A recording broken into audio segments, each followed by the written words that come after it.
दुनिया इसे कचरा कहती है, लेकिन मुझे इसमें सोना नजर आता है।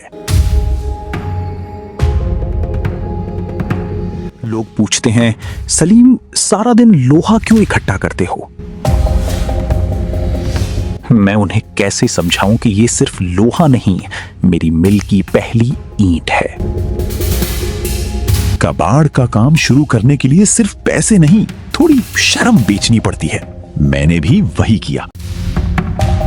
गली गली जाकर पुराना लोहा, टूटे हुए पंखे और स्क्रैप जमा किया। 2 साल की मेहनत के बाद मैं अब साइकिल पर नहीं, मिनी ट्रक पर था। मैंने सीखा कि लोहा सिर्फ लोहा नहीं होता।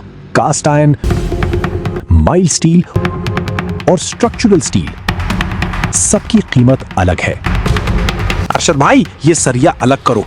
और ये जो इंजन के पार्ट्स हैं, इनका रेट अलग लगेगा।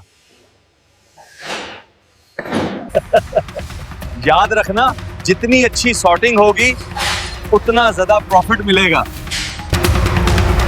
पैसा जमा करना आसान था, लेकिन लगाना मुश्किल। मैंने सोचा, कब तक दूसरों की मिल को कचरा सप्लाई करता रहूंगा, क्यों ना खुद का सरिया बनाऊं।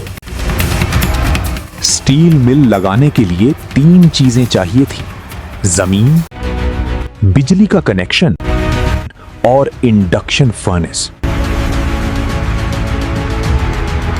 लोग कहते थे, सलीम पागल हो गया है, कबाड़ वाला मिल लगाएगा। मैंने कहा, लोहे को तपाओगे नहीं तो तलवार कैसे बनेगी? आज मेरी मिल का सरिया पूरे शहर की इमारतों को सहारा देता है।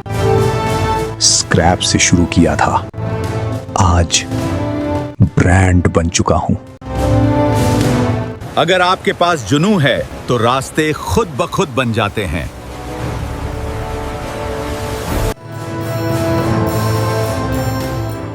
याद रखिए, कोई भी काम छोटा नहीं होता, बस सोच बड़ी होनी चाहिए।